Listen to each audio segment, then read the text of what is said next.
extreme right white nationalist groups will be having a rally on the Cairns Esplanade, sadly, this Australia Day.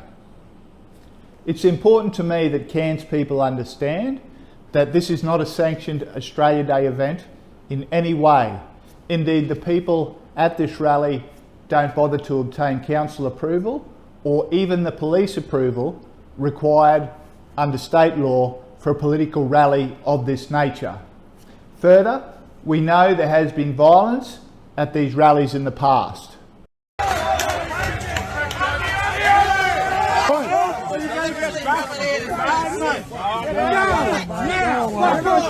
Fuck off now, man! We need to decrease.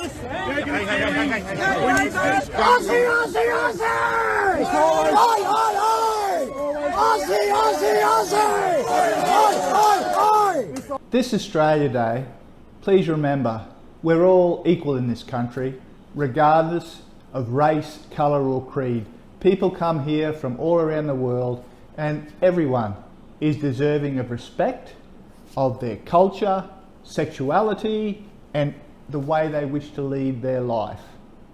Australia is an accepting liberal democracy. Let's fight to keep it that way, because fight we will surely have to.